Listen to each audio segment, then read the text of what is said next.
yun? Hindi. Alam niyo ba yun? Yes! Sige. Okay, simulan na natin ang kwento.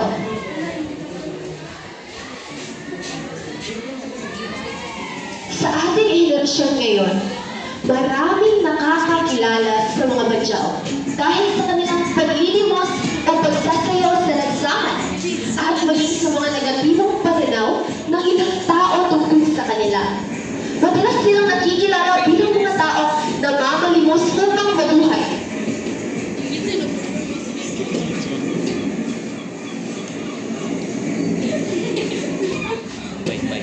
Duya, tanaw ni. Sama.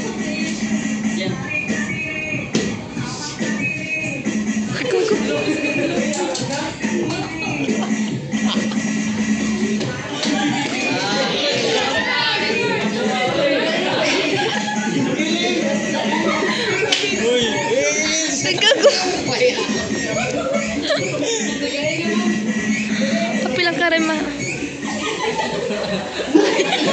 Sa likod ng anak na ito, ay kilala rin bilang masisipan na mangingisda, mapagmahal sa yamang tubig at karagatan, at namumuhay ng may malalim na paggalang sa kalikasan. Ang mga dagat ang kanilang tahanan at mamunahing pinagkukulong ng pagkain at kabuhayan. Ang gitara mo.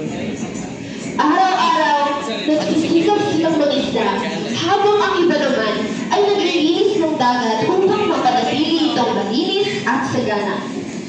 Noong araw na iyon, nakahuli sila ng sapang na isda, kaya't masaya silang nagsalo-salo bilang isang pamilya. Papa! Papa! Ang sarap na ng ulam natin ngayon! Sabi ng kanilang anak. Ano? Sana marami pa tayong magulo na isda upang marami tayong makain, sabi naman ng papa. Samantala, may mga mag-iisang na isda, ngunit ang mga dinamita.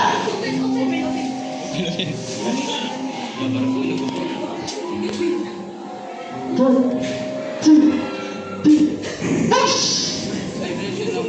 Nakakuha sila ng maraming isda, ngunit sa masamang paraan. May ibang mga tao naman na dumating sa dalampasigan. Habang kumakain sila, basta na lamang nilang itinapon ang kanilang mga basura sa dagat. Saan natin ito itapon? Diyan lang sa tabi. Na tila, walang pakialam sa magiging epekto nito sa kalikasan. Kinabukasan,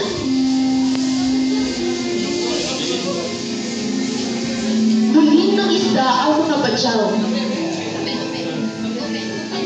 Ngunit, halos wala na silang mahuling isda. Puro basura na ang lumulutang sa dagat. At unti-unti nang nawawala ang dating kasaganaan nito.